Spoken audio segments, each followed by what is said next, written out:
Cirqoid is a PCB prototyping machine. That's a desktop-sized CNC machine which allows production of a printed circuit board right on your desk. There are various add-ons available for the machine that are capable of insulation milling, drilling, solder paste dispensing, and SMD components placement.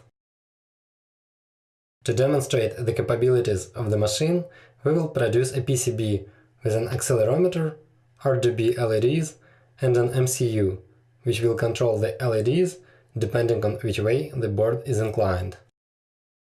The board was designed in Eagle. Here is the board schematics and layout. The layout was exported to Gerber files. Gerber files with the board layout are opened in Circwizard. That's an open source, cross-platform software which controls PCB prototyping machines. The PCB that is going to be milled is fixed in the machine with 4 pins. This serves two purposes. The pins hold the PCB in place while it is being milled and drilled, and provide a way to remove the board from the machine and put it back on the exactly same place, which is crucial for double-sided boards. This screen shows the traces that will be milled on the top layer. When everything is ready, click on the Go button, sends the program to the machine, and it starts milling the traces.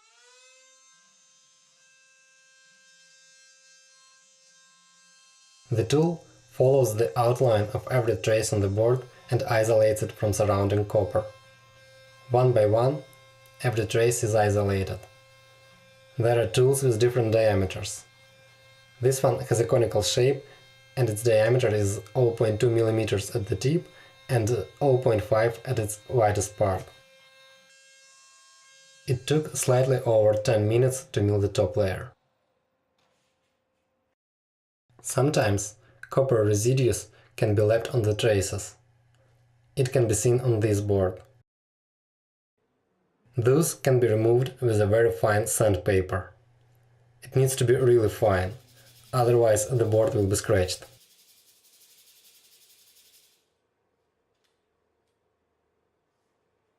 Then the board needs to be cleaned and preferably rinsed.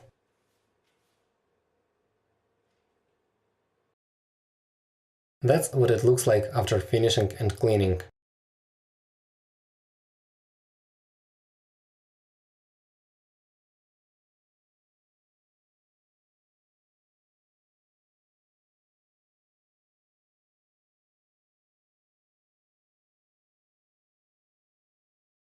Now the bottom traces need to be milled, so the board is flipped to the other side.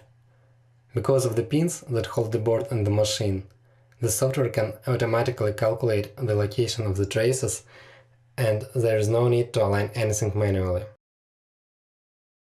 That's the bottom layer of the board. Again, click on the Go button, starts milling.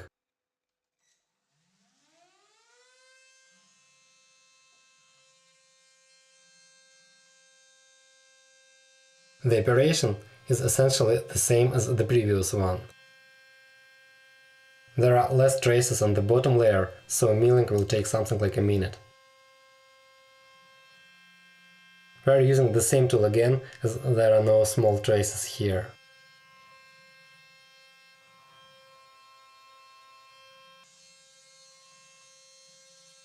The bottom layer is also ready. Next operation is going to be holes drilling. Because drill bits have to go through the board, this time there is a spacer between PCB and machine's bed. Otherwise, drill bits would damage the machine. The software asks for a drill bit. Those are the holes that will be drilled. Clicking on the Go button starts drilling operation.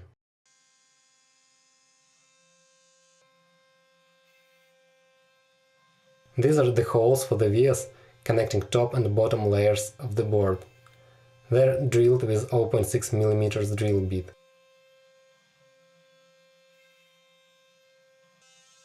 The board is almost ready. The last machining operation that needs to be done is contour milling, to get the board out of the laminate. As the components will be placed later, the board can't be removed completely yet. There are small tabs in the contour milling path. These are small enough to be easy to break, but sufficient to ensure that the board stays in one piece as long as it is needed.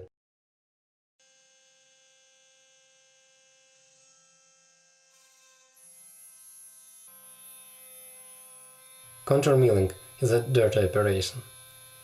It produces lots of dust.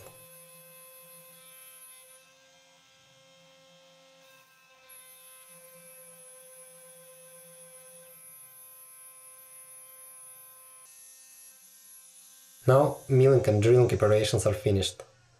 It's time to populate the board with components. Before placing SMD components, solder paste needs to be dispensed on the pads. So now there is a syringe with solder paste instead of spindle in the machine's head. This screen shows where the paste is going to be dispensed. Click on the Go button, starts dispensing.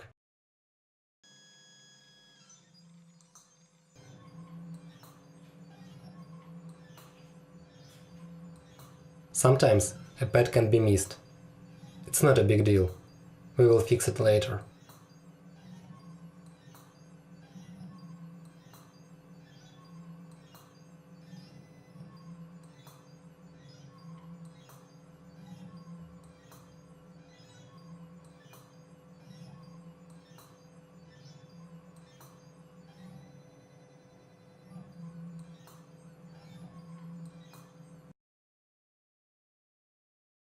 Now, the last step in the process is placement of the components. A tape with components is placed on the special panel.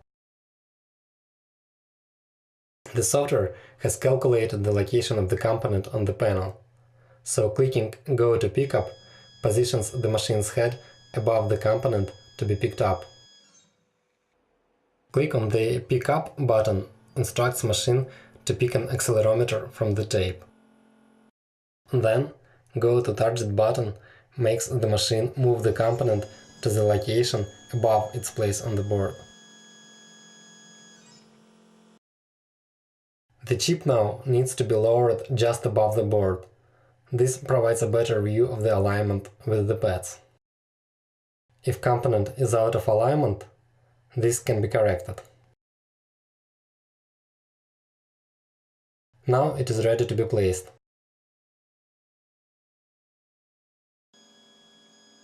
Next component to be placed is an MCU.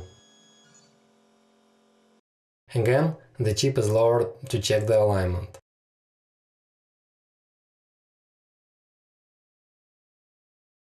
And the pins of the chip are aligned with the pads on the board.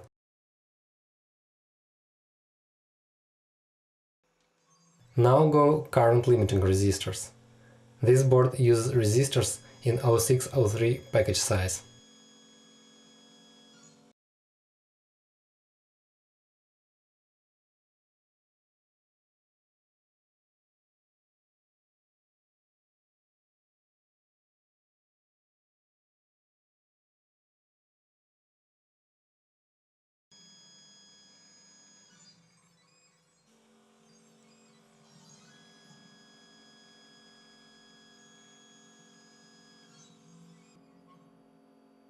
Components tend to align themselves during reflow, so there is no need to be that precise, especially with components like resistors or capacitors.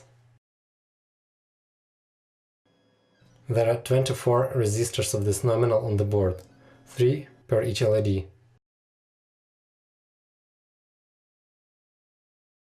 This way, the board was populated with all the components. Now it's ready for reflow in the oven. This is how finished board looks. After reflow, headers and vias were soldered and the board was cleaned in an ultrasonic cleaner. Then a program was flashed to the MCU. Now let's see how it works. When the board is held parallel to the ground, the LEDs are flashed in a rotating pattern. When the board is held like this, the LEDs indicate the rotation angle. When the board is flipped, the LEDs flash with red.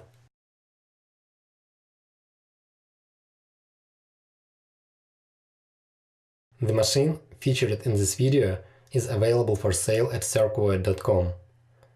Just in case you want to have a look at this board's design files or a source code of a microcontroller program, these are also available there. Thanks for watching this video. We'd love to hear your feedback. Please leave it in the comments.